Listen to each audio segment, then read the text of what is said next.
Pour surmonter l'épreuve qui l'oppose à l'Allemagne, la France va devoir mobiliser plus de 6 millions d'hommes.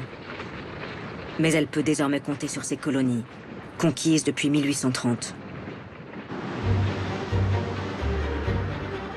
Plus de 600 000 soldats et 200 000 ouvriers vont ainsi venir d'au-delà les océans.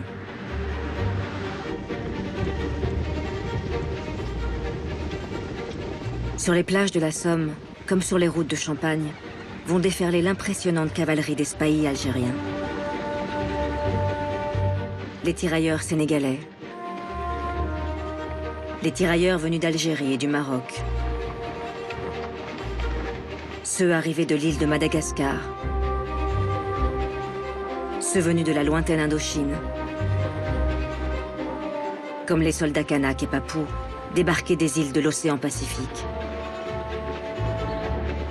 Pour la première fois, les Français mesurent réellement l'importance de leur empire colonial qui va permettre au pays de tenir tout au long des 4 années de cette Première Guerre mondiale dévastatrice. Une guerre finalement remportée par la France et ses alliés, pendant laquelle 1 400 000 Français perdront la vie, dont plusieurs dizaines de milliers de tirailleurs.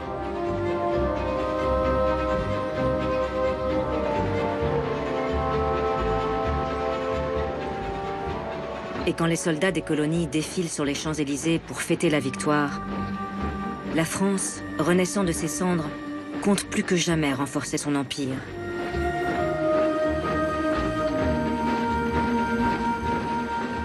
Mais cet empire tout-puissant, qui s'apprête à vivre son apogée, est un colosse aux pieds d'argile. Et la France, si elle souhaite le conserver, devra y mener de profondes réformes. Ce qu'elle va s'avérer incapable de réussir.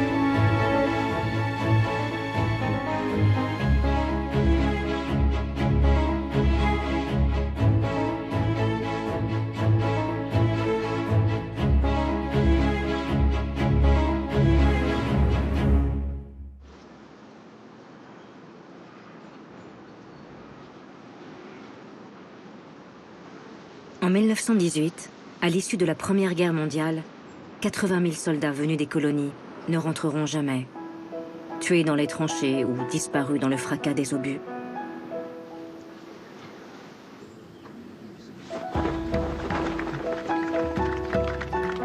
Des monuments sont érigés à la gloire de ces soldats de l'Empire, de Hanoï en Indochine jusqu'à Casablanca au Maroc, où un cavalier français et un spahi d'Afrique du Nord deviennent des frères d'armes.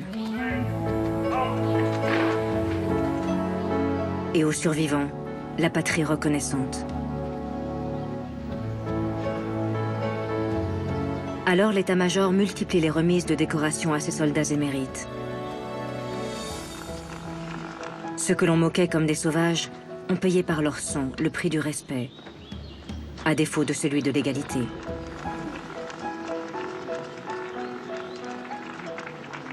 Même Félix Mayol, la star d'avant-guerre, ne se moque plus de la cabane bambou. Parmi les Sénégalais qu'on fit venir pour la revue, jour du 14 juillet se trouvait la chose est connue.